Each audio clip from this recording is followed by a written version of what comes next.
What's up, folks? This is Addy Ads. It is the third week of October 2021. We are just 3 minutes after 2 Eastern Standard Time in the United States, and I'm corresponding once again with Diamond and Leah from Oppenheimer Ranch Project, who we actually talked to last year in the midst of the 2020 coronavirus panic. And Diamond and Leah are two humans who no longer support the inhuman oligarchic empire model, destroying the planet and the true nature of human beings. As activists, they decided to do something about it, opting out of their former lives to begin anew, and are currently transforming pristine alpine wilderness into a self-sustaining homestead, an organic farm, in preparation for the upcoming collapse, planning on developing and executing every single step of the process in open source format for the benefit of all humanity. With backgrounds in academia and sciences, including climatology, geology, physics, biology, chemistry, and more, they hope to uncover the lies perpetuated by the mass media. To keep up with their progress, you can check out their Oppenheimer Ranch Facebook page, and that link is in the show notes. If you're curious about the name, homesteading, or want to know what an earthship is or the grand solar minimum, do check out their website at oppenheimerranch.org. And Leah Shaper spent 2 decades in Philadelphia after growing up in New York, earning a bachelor's degree in philosophy of science and physics at the University of Pennsylvania, where later she studied biomedical writing and ethics at the University of the Sciences. She's worked as a writer and researcher in science history, policy, and arts advocacy, and is an intermittent writer of poetry and narrative nonfiction, long dreaming of a life in which the body and mind are fully invested in the act of living. Her passions for sustainability, food sovereignty, and resourceful homesteading find their home at Oppenheimer Ranch. And David Moriello, otherwise known as Diamond, grew up in Southampton, just outside of Philadelphia. He attended Temple University, where he received his Bachelor of Science in Geology and stayed on to teach and get his master's degree. Diamond's recent work on social and environmental justice initiatives, including urban vacant lot farming, GMO awareness, and other green endeavors, find even greater expression in the Oppenheimer Ranch Project. He has an extensive background in landscape, residential, and commercial construction, and is also a master dry set mason, skills which fit nicely with the tasks at hand over at Oppenheimer Ranch Project. And Diamond and Leah, I want to thank you guys for joining me on the show again. It's a pleasure to have you guys. And if you want to add anything to your introduction that I may have missed, please feel free to do so. As well as if you want to just talk about, your project in general, just for those who may not be aware of you guys' work. Leah, you want to? Thanks for having us, Addy. This project, we left the East Coast, anticipating grand solar minimum and knowing that the climate was going to be shifting, not in the direction of the official narrative. And not only did we want to get out of Dodge, so to speak, get out of high population areas, knowing that, if anything should come up and we needed to leave, it was going to be difficult to do that just because of the sheer numbers of people where we lived. Sure. So between that and wanting to be prepared in terms of being able to provide our own food, we started, looking around the country at good places to, speaking of food, at good places that it would be for us to settle and reside and build this homestead and be able to provide all of this food. And Diamond, with his geology background, had a really good sense of what has happened over the long scale of geological time and what was likely to happen in certain parts of the country. And that led us here to the San Juan Mountains in Colorado. Found one piece of property and started developing that, ended up buying another piece of property, and we ended up developing that instead at a little bit lower elevation to make things a little easier. So it's been now 6.5 years, a little bit more than that. And we're rocking and rolling. I mean, we still have a lot of work to do, but I think we've accomplished quite a lot in that time. Okay, excellent. And if I guess for you guys, it was, kind of homesteading and self-sufficiency that was maybe the biggest motivator, would you say? Absolutely. I mean, we did not want to be dependent on the global system food supply at all. So now we're growing, pretty much all of our own vegetables. We have a nice flock of chickens. In fact, right now I have a group of 50 new chicks that are about 3 weeks old. So that's fun because we need some fresh blood in our flock. And we have a pig. Yeah, we have a pig. We've had other pigs in the past. And we plan on having other farm animals in the future. I really would like to raise alpaca because of the beautiful wool fiber that they have. So in that, in the event of a total system collapse, we can still provide our own clothing, things like that. If push comes to shove, we can eat the alpaca too, believe it or not. Plus, they make amazing fertilizer. So now we're getting more into permaculture talk. A lot of creating this self-sustaining system is about systems that are interdependent upon each other and work together. So just as one great example, we let our chickens roam with the pig, and the chickens actually eat just about all of the pig poop because pigs, they don't fully digest the grains that they eat, and it still provides some nutrition for the chickens, and they are just all about it. And so we have this wonderfully self-maintained system between the chickens and the pigs. We don't have any odor from our pig at all. And the chickens get some extra nutrition from that, and it works beautifully. So we're always looking to design systems like that, make things sort of go along at with their own energy. And it works out pretty well. Wow. And we're sitting in one of our newest greenhouses. We're sitting in one of our newest greenhouses. It's a Zone 9 greenhouse where you can do things like this. This is a succulent that's flowering here. It's flowering in our greenhouse in November, when the temperature outside this morning was 24 degrees.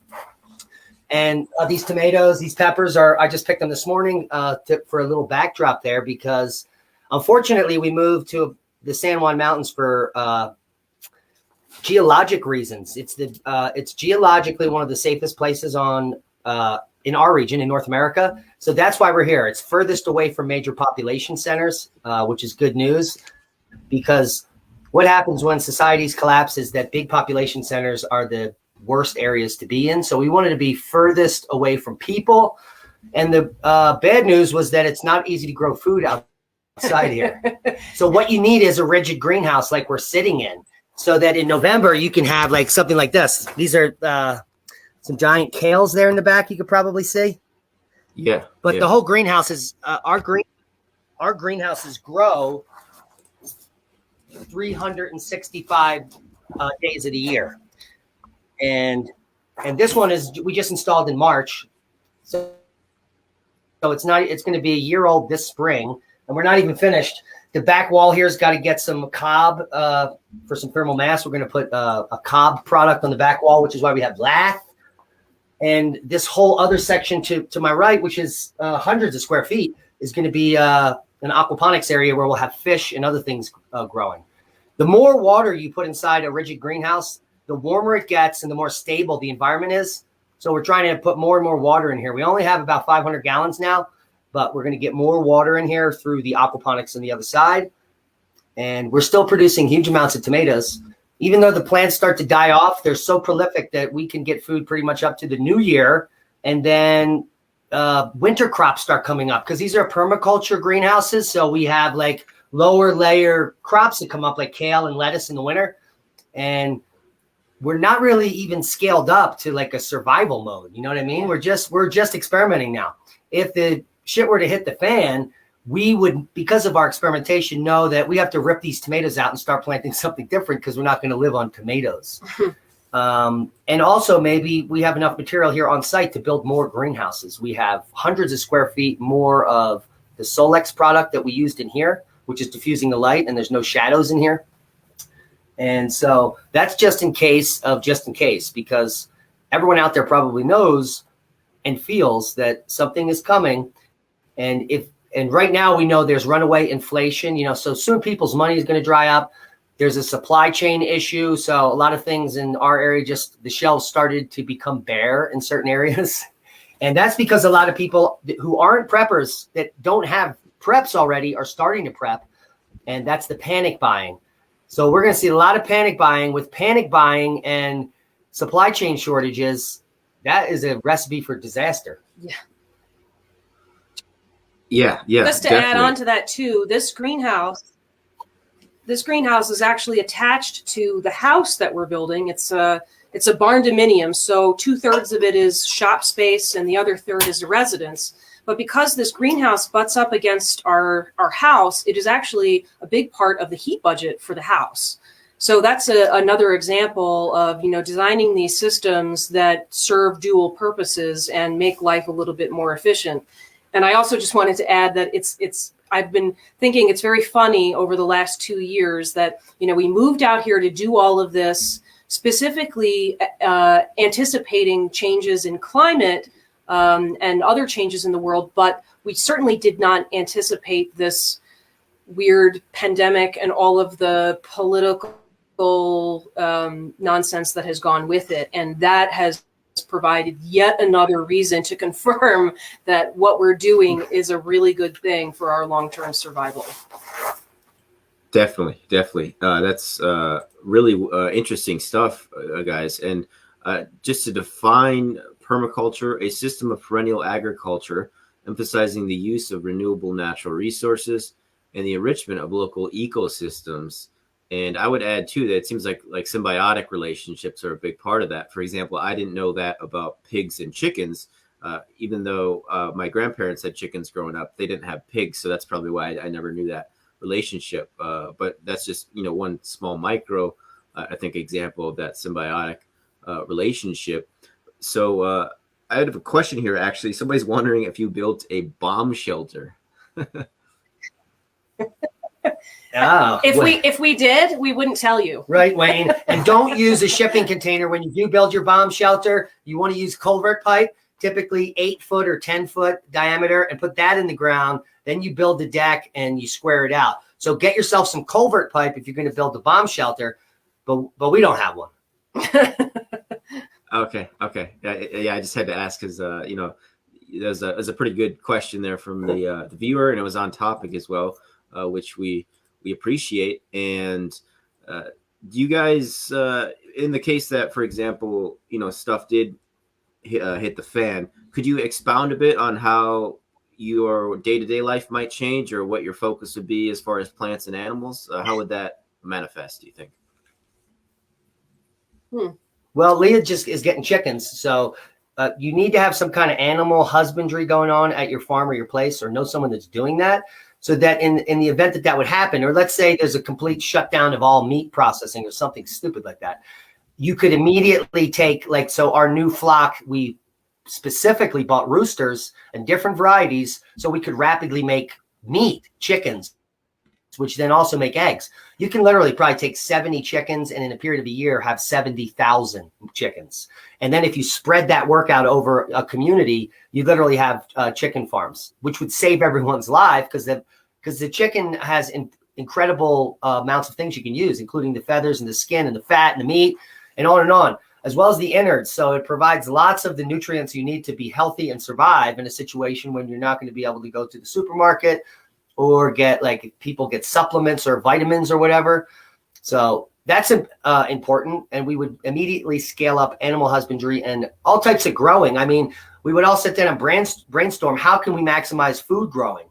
Some of our neighbors are already building greenhouses and have that capacity. So we would just have to blow that out of the water. We have rolls of greenhouse plastic here. So we could rig something quickly and ramp up production. You have anything to add to that? Yeah. No, I mean, certainly we're still in a stage because we're still building and we're still getting everything squared away and set up. And that process will never probably be fully done. But, things would change a little, but not that much. We still go to the grocery store, and obviously that may end at some point. And I think we fully expect that will end. Let's say we reach a place where our state of Colorado decides that you have to be vaccinated to go into a store or something. Well, then we're not going to be going to the grocery store anymore. And, that very well may happen, and we're anticipating that it will, but it's kind of like, well, we don't really care all that much because, it's completely wrong, but we can get by without that. So I think it really just for us means, stuff hitting the fan just means that we dig our heels in even deeper to what we're doing. and we're pretty resourceful. So we would find a way to get by. Most certainly, we're well on our way to being pretty independent. Plus, we do have good relationships with the neighbors in our valley, some of whom are doing some similar things to us.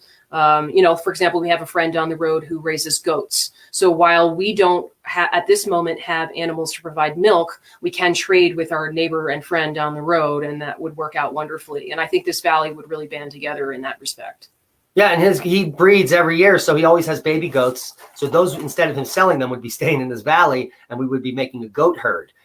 We have our own local flock of wild turkeys that numbers in the hundreds in this valley.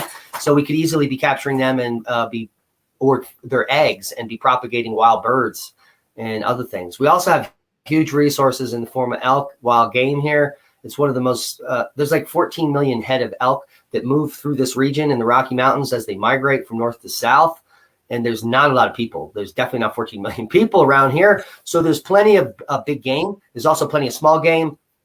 On top of that, the fishing resources here are insane. We were just at a lake a month ago where we caught like 7 5-pound trout, and that was in the period of a few hours.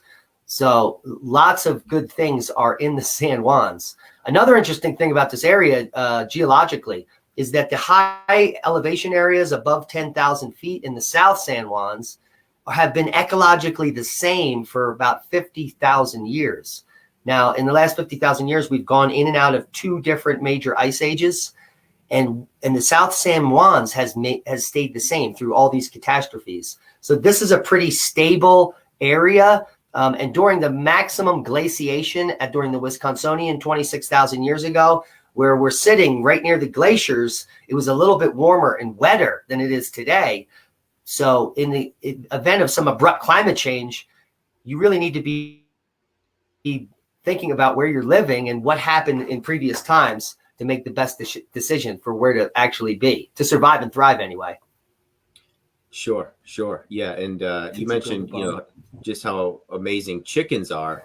And I definitely noted that too. It'll probably be my first, were I to do something similar, first animal I would, try to harvest. Because as you said, you can not only eat them for meat, but reproduce them relatively quickly, as well as harvest their eggs. Unfortunately, I had 2 former colleagues, that had chickens, I think within a city limit, and the city just came and took them.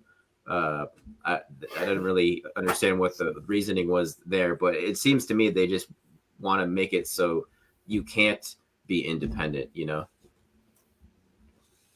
A lot of municipalities have restrictions on raising chickens, not all of them. Often the restriction is around roosters. So people are concerned about the noise that roosters make. And on some level, in close quarters, I can understand that. But then there's some municipalities that have gotten a little deeper into that issue and said, okay, you can raise hens, but not roosters. Philadelphia, I know, which is where we moved from, used to not allow chickens. And there was a woman in the neighborhood where I used to live who fought the city on this and won. So basically in Philadelphia now, I believe you can raise hens, but not roosters.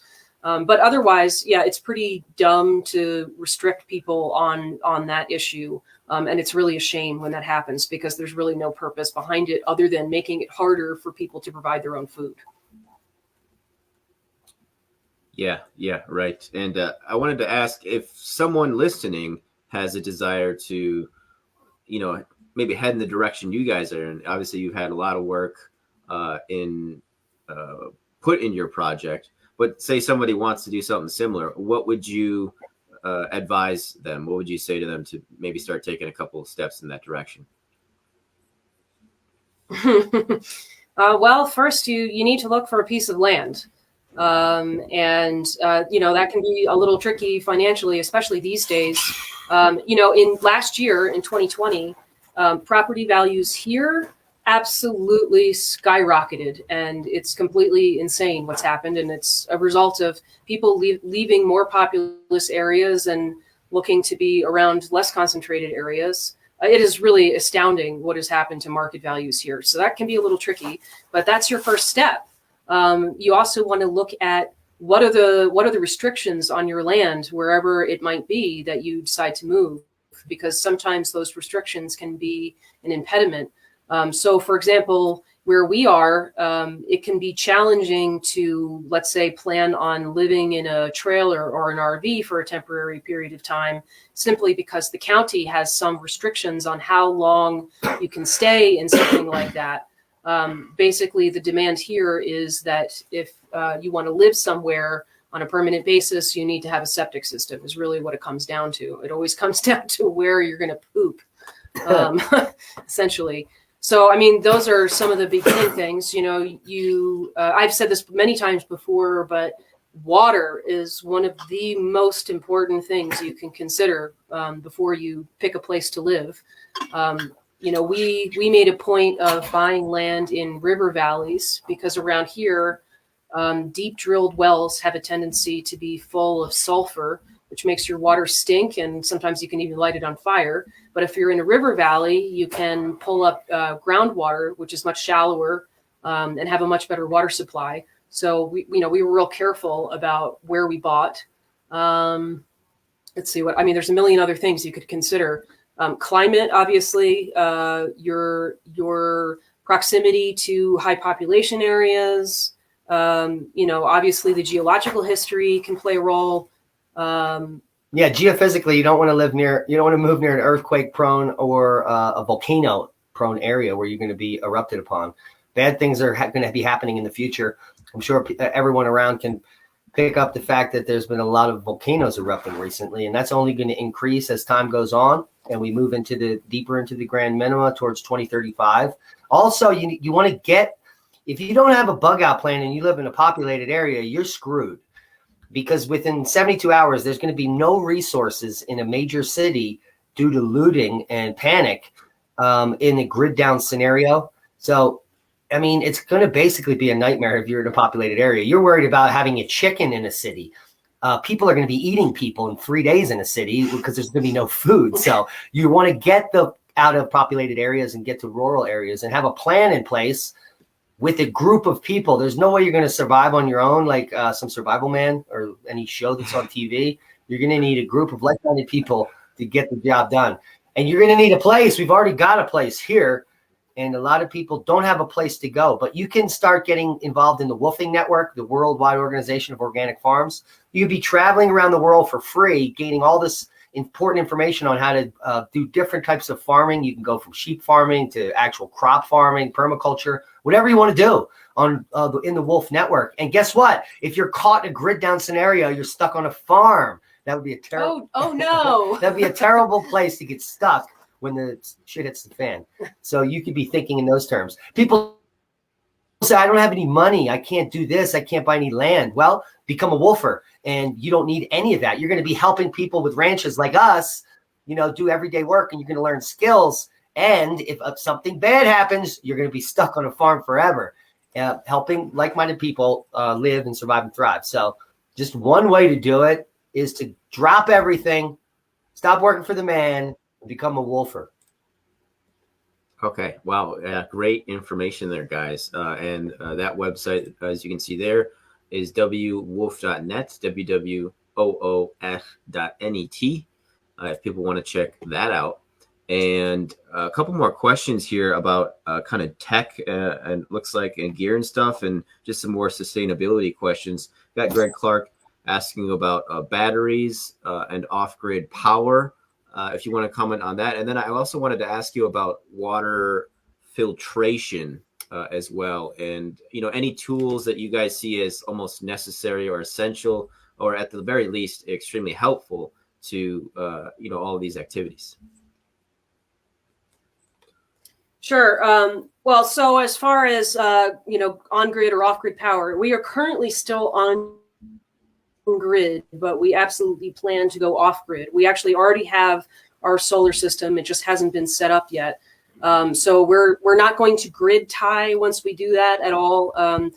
Grid tying is usually pretty silly. Our electric company, if you grid tie and the power goes out, you're not allowed to use your solar, which doesn't make any sense to us. Not to mention that there's actually a fee for giving your electric back to the grid, and the the exchange rate, so to speak, for the power that you give back is very minimal. So it's really not worth it financially in any way, shape, or form. So once we go off grid, that's it. We're off. We're done. And the good news is there's a new battery technology that we've been following for over 10 years. The company's called Edison Iron. And 10 years ago, the technology for us to buy a battery to run our 14 kilowatt solar system here would have been like $50,000 to $75,000 for the batteries, which is completely insane. Nobody has that money, but the price has come down in the last 7 years. One of the reasons we haven't put up our solar system yet is we're waiting for the price of Edison Iron to come down. The beauty of those batteries, they will last your homestead or your off-grid facility a lifetime. They have a lifespan of over 35 years. So a lead acid cycle is 8 years, and you're going to need new batteries. And if the grid goes down for more than that and your batteries go dead, you have to work directly off of the panels, which is not really a problem. You can switch your life to just doing everything when the sun's up. But these Edison Iron batteries are really going to be the key to the future. The electrolyte that's inside that actually runs the battery is not corrosive. It's non-toxic, not like lead acid batteries. So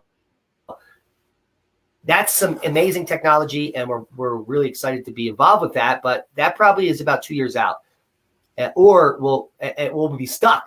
But we won't be stuck because the reason we have the panels here is because anyone can run directly off of direct solar. So you'd be heating and cooling your freezers and refrigerators all day while the sun is up, and then the power goes out at night. It's that simple. And a lot of people are working that way in off-grid situations right now that don't have batteries.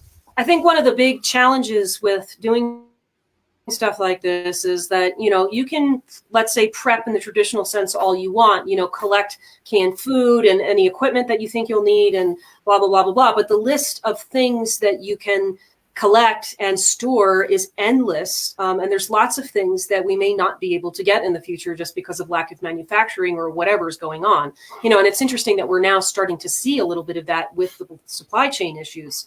So, whenever I'm thinking about, do we buy more of these things, or do we, buy some amount of them and then say, okay, well, how are we going to deal with the situation in the future when we can't get that item? And so I think often it's really important to think about that and how you're going to be creative and deal with that lack of resource when that occurs, because inevitably it will occur, and you can't possibly think of everything that you have to prep nor collect it all. Then you want to grow kale in your living room. So that in a grid down scenario when the supermarket's closed, you could just get some kale and make kale soup with one of your chickens. Yeah, definitely. So grow kale in your living room. And then I wanted to ask about the filtration of water as well. Is there some tools people can buy for that? Sure. I mean, it really depends on your water itself. I'll just give an example. I bought a house down the road a couple years ago, and I had all kinds of water problems over there. And I did install a water filtration system for the house itself. It starts with a UV water filter. So that's treating for any potential bacteria that's in your water, whether it's coming from a well or from a municipality or whatever, or a river, right? So that allows you to, use various sources of water. Then it also has like sediment filtration as well as regular carbon filtration that filters things like chlorine and stuff like that. Again, the challenge here is when the world is a different place, I may not be able to get the lamp the UV lamp for the UV filter. I may not be able to get the actual filters that I have to change out some of the time. I am trying to stockpile some of those things, but in the long term, to be honest with you, I don't know what the answer is right now. If we can't get some of those items, so we're gonna do our best to stock some of those. One of our wells out here is in a glacial valley, and it's basically running off of the meltwater from the Continental Divide. So we can drink the water directly out of the well here. It has no biologicals in it. It's completely clear and clean and delicious. The problem is it's high in total dissolved solids, about 200 TDS. And extremely hard. Hard water is 15 grains per gallon. Our water is about 40 grains per gallon. So it's a little detrimental to watering. It's hurting our soil a little, and we really need to filter it. But it's fresh and clean and ready to drink. So what we have on hand is some filtration devices like zero water, or even a big Berkey would work. And I mean, you can basically filter pond water through a big Berkey and drink it. So to have like charcoal filters, a big Berkey, or a zero water prepped, like have 100 filters and they last for months. So you would have 10 years worth of clean water. That's probably would be high up on the list of things to have in the future. There are some systems that you can build yourself to filter water. I'm not as familiar with how those work because I just don't remember this time off the top of my head. But some of those involve, filtering through sand and stuff like that. So essentially, using the same filtration methods that nature uses. And this is going to be more or less challenging depending on where you live and what the quality of your water is. I mean, we are very, very lucky here to have the high quality water that we do have. And it's a product of the fact that we live so close to the continental divide.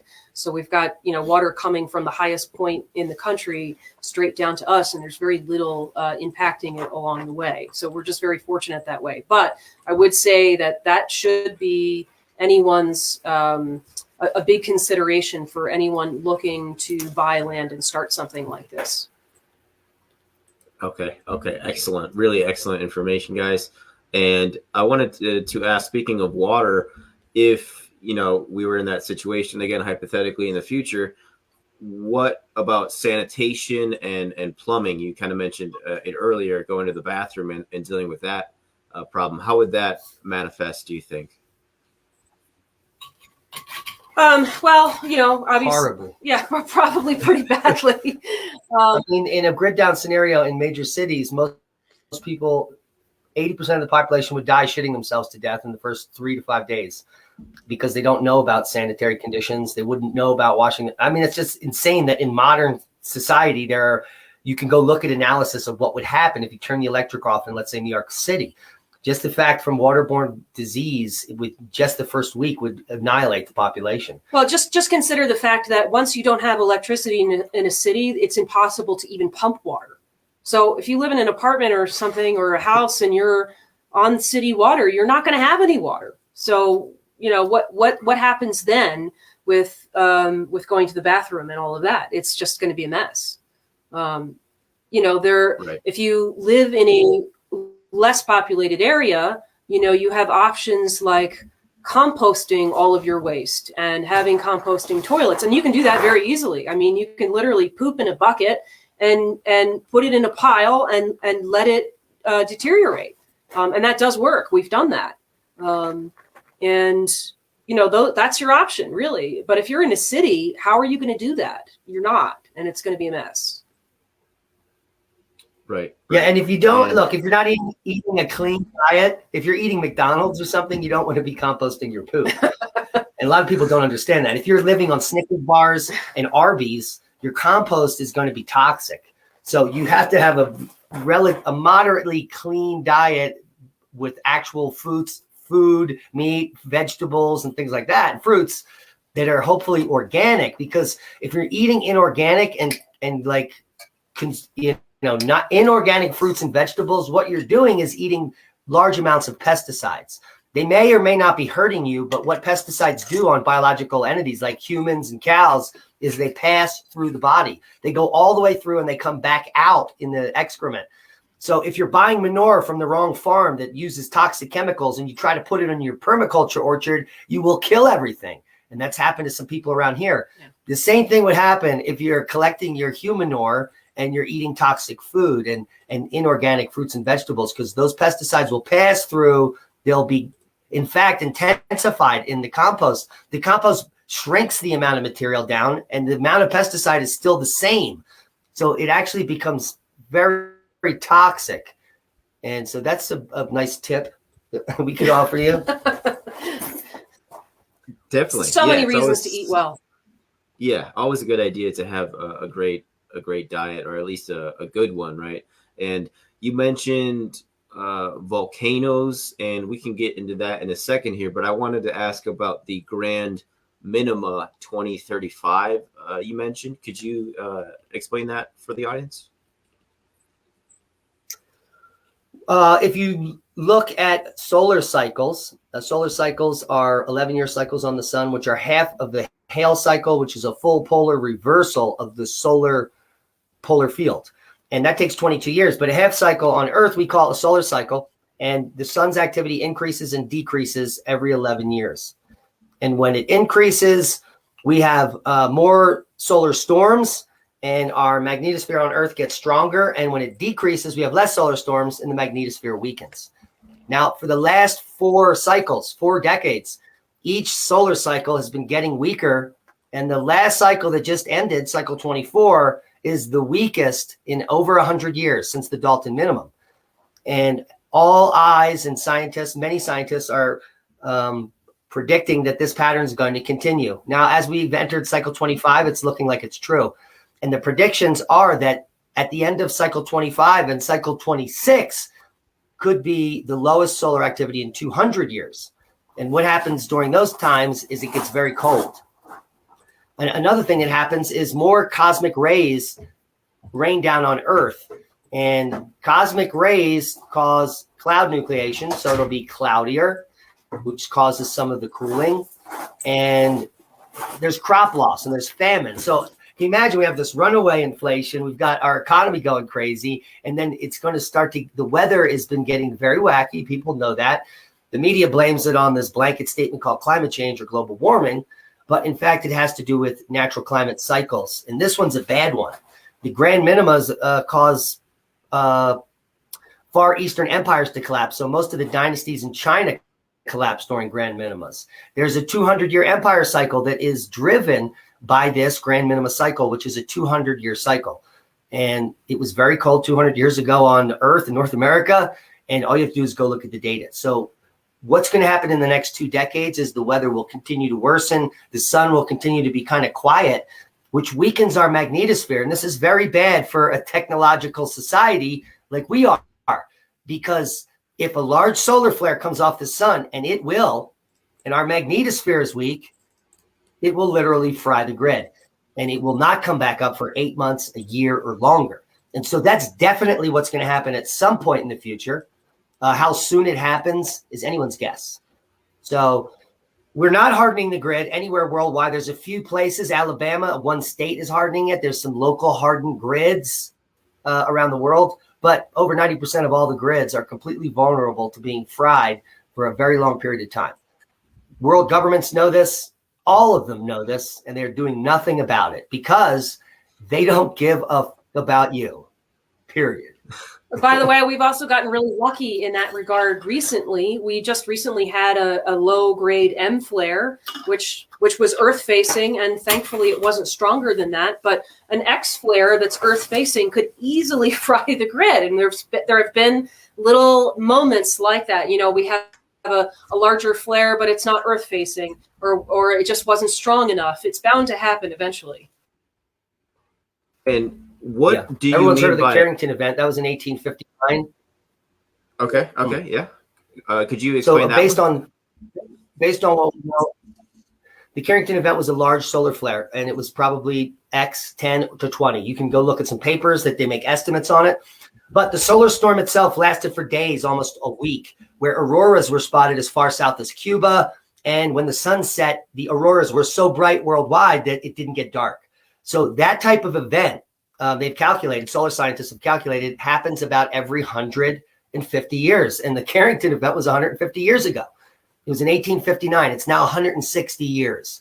So periodicity-wise, we're due for another Carrington-like event. If we have another event like the Carrington event at the same scale, the entire planet's grid will fry. Not only that, entire cities will light on fire because there's so much wire in buildings and metal that back in 1859, the wires lit on fire and people's desks lit on fire that were connected to telegraphs. Do you know how many things are connected to wires? Everything will blow up and light on fire. It will literally be a movie, and we'll be living it. So that is coming in the future. When it happens, the government's not going to warn you.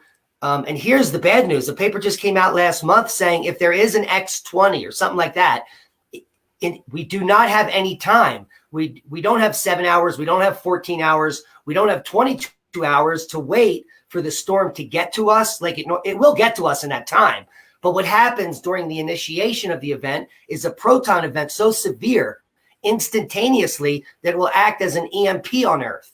So when the flare happens on the sun, we'll all know, because all electronics on the world will go, and it will be off until 2 days later, when everything lights on fire as the solar storm hits us. I mean, it's going to be insane. But luckily, based on this paper, we'll now know. So when you're driving down the road and your car stops and every other electronic thing is out, you better start walking because it's not coming back on. Right. Wow. This is fascinating stuff. And these kind of like solar cycles, I would almost know nothing about them. It's not really a subject, kind of studying geomagnetic storms, coronal mass ejections, the Earth's magnetosphere, etc. is, it's not easy to find a class on that in school, certainly in the public school educational system.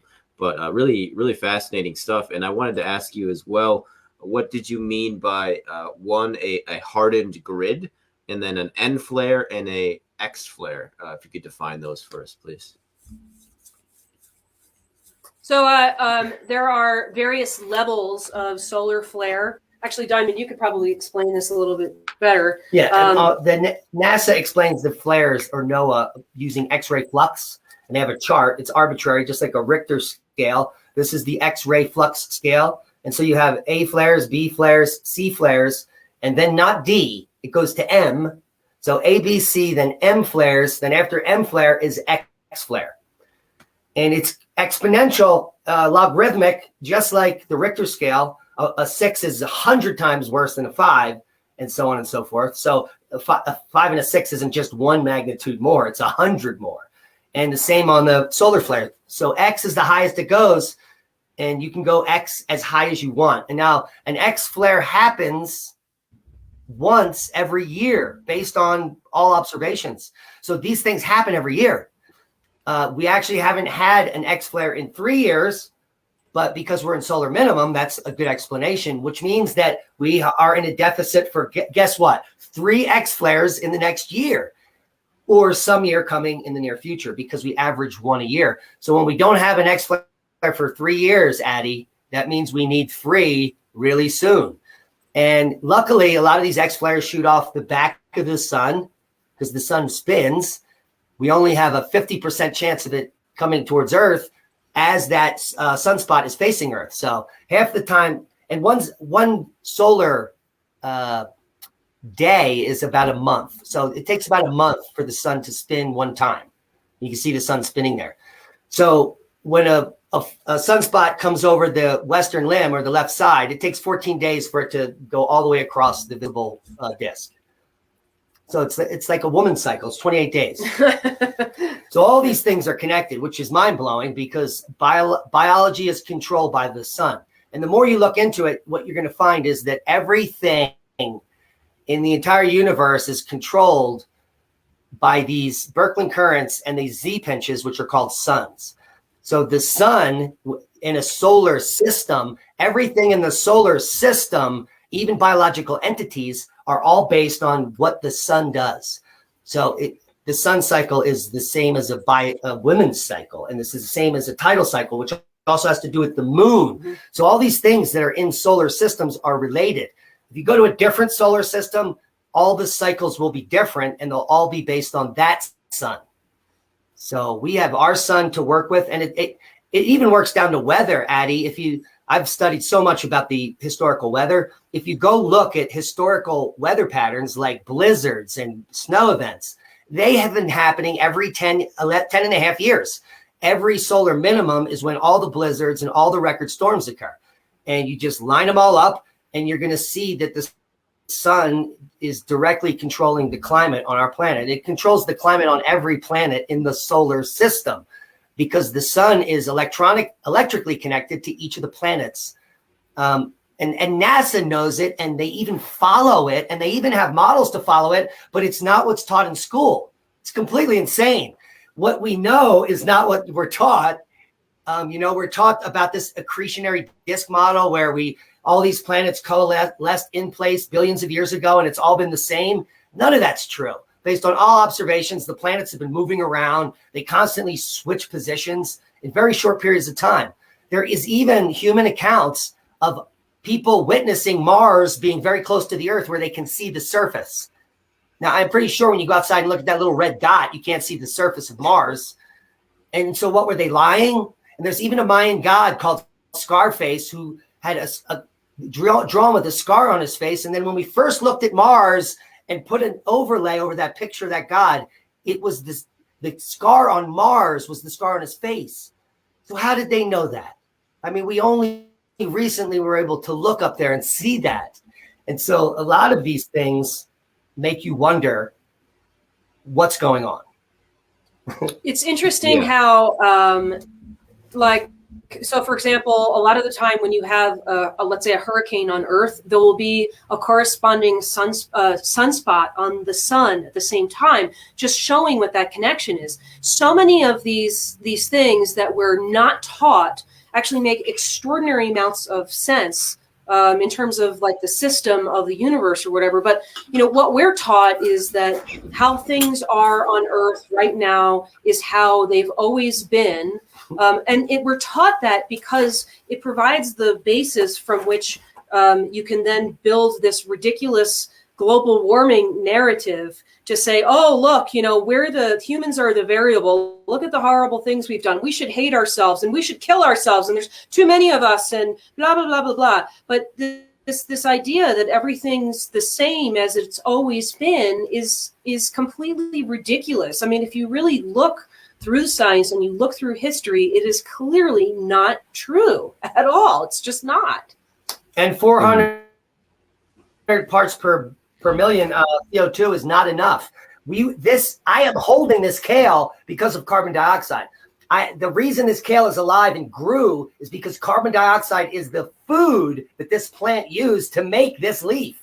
So, and they want to tax you and remove plant food.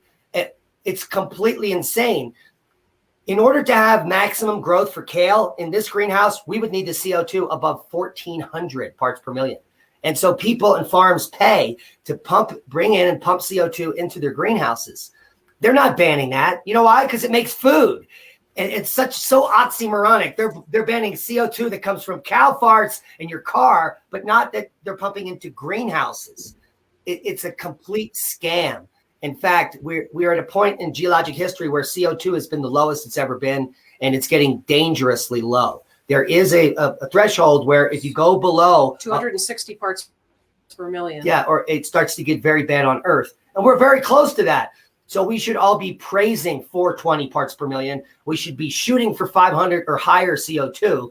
And we should stop lying to the young generations that carbon dioxide is pollution. It's a complete lie. It's a complete nonsense. And it's false. It's false information. Pollution is benzene and dioxin and PCBs. Those are things that polluted the planet forever. They were created by multinational corporations like Monsanto, and CO2 is plant food. It's all locked up in our oceans. And even NASA had put out a paper that proved that the increased CO2 in the last 150 years has greened the planet. I mean, those are the facts. Wow. Yeah. And you kind of mentioned it, you know, the CO2 tax or carbon tax they want to do, like you said, it's like a racket. It's like an invented kind of gambling scheme, you know, where you're basically just taxing people for breathing more or less. Yeah, I mean, it goes right back into this model where we're shaming ourselves. Essentially, we're trying to say that the human race is guilty of X, Y, Z, W, X, and it's awful. And you can kind of see the effects of that in society in terms of how people go about their lives and how they treat themselves. It's pretty sad. Yeah, it's not your fault; it's their fault, right. And they're blaming you. And now you have to pay for it.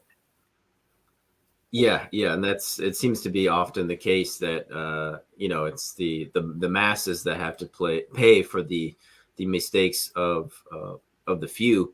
But I just wanted to talk to you guys because I do want to plug your channel a bit here. You guys got a pretty robust channel at 77K on YouTube. Hopefully, you guys haven't had any problems with censorship like some of us had. have. But if you want to speak on that, you can. And then on the recent videos you've done as well, if you guys want to just unpack some of those. You did one on the Colorado snow, which has seen a ridiculous increase compared to the average. I saw you guys did a hiking video the other day, and then you also did a video covering kind of the volcanoes and stuff. And again, their link is in the description box for the YouTube channel, or you can find it by going to Oppenheimer Ranch Project in the YouTube search bar. But yeah, you guys want to comment on that censorship and then recent videos? Addy, our channel, we've been dancing around. We started getting hammered about 3 years ago. And then 3 years ago, I started Magnetic Reversal News to pop over there. It was a monetized channel. So once I got shut down on Oppenheimer, I just go over there for a month or two and put all the content over there. And then that started to get hit. But since the pandemic, holy macaroni, I've been shut down off of. So Facebook is the main way I have been organizing for decades. It's how it helped me organize the March Against Monsanto in Philadelphia and other rallies and marches that I had organized. So I had a huge following and all different types of groups over there. And I haven't been able to post on Facebook for months. I just get banned for everything I say. I said that there was a guy who just raped someone on a Philly train the other day, and everyone filmed it. Nobody helped for 27 stops. And I said, if I was on that train, I would have that. I said what I would have done. And they said that was bullying because I wanted to stick my foot up the rapist's ass. It was bullying. I got banned for a month. So that's just one way they prevent us from sharing the truth. But YouTube has been hammering us on just the dumbest crap. They just gave me a 1 month suspension, which just ended at Oppenheimer for a video I did 2 years ago where I mentioned Ghislaine Maxwell. And I said that she was a scumbag or whatever I said.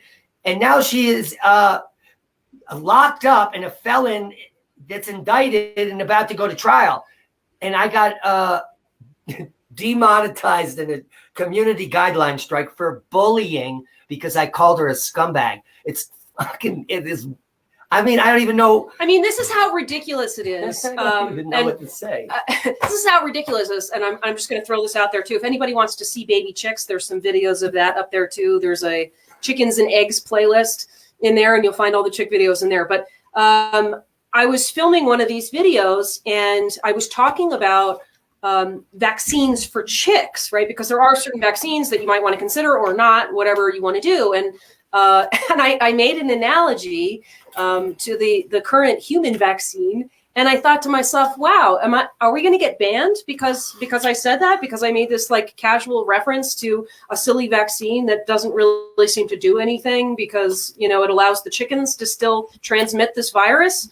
I mean, the fact that I even have to think about that I have to think about using the word vaccine at all is completely insane. I just can't wrap my head around how we got here. I never thought in my lifetime that we would see the kind of First Amendment suppression that we are seeing. It's completely nuts. Yeah.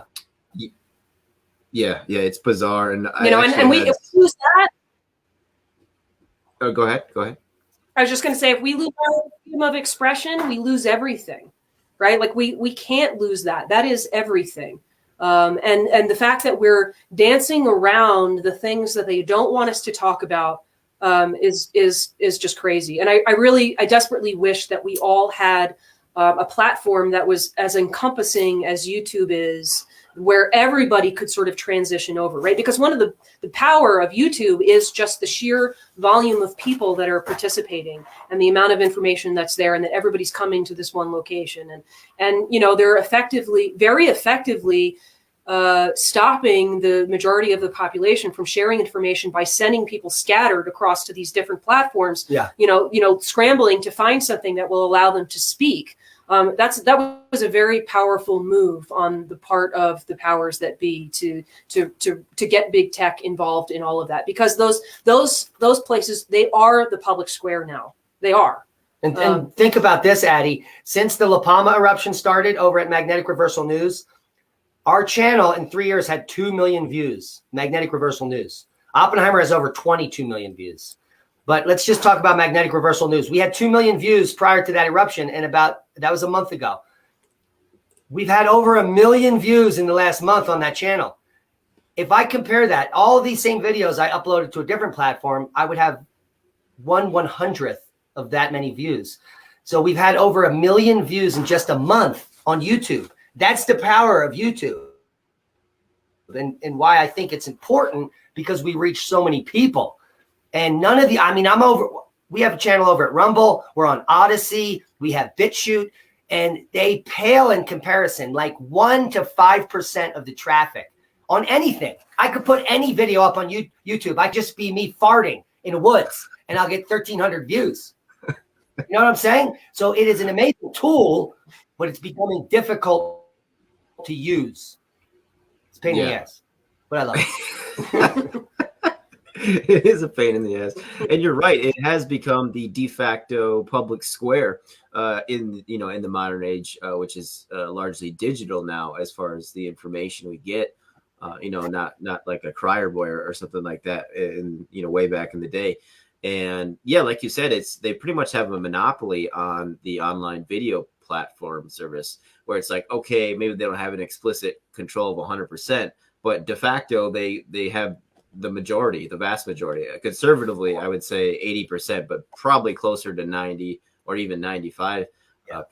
And that's why I'm like, I tried out the live streaming on Rumble, but it's just not like it's like $25 a month, and the return is just not. It's like a couple hundred views, it's just nothing compared to YouTube, which is why I'm trying to do what I can to stay on. Like this, I'm going to have Unconscious Vitality, which is behind a paywall, and lots of viewers there, so we can say whatever we want. But for like my YouTube broadcast now, I just take them down right away, with the hope that I can at least marginally grow my channel somewhat here. But we are wrapping up our hour here, and I wanted to thank you guys for joining me today. It was a great chat. Really learned a lot.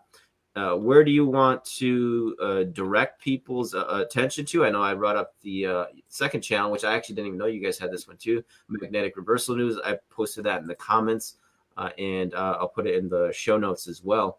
But yeah, any other place you want to invite people to look? And then if you could also maybe we could end on what people can do if they feel like they want to take some action against the powers that be, or against authoritarian abuses of power in general, in the situation we currently find ourselves in.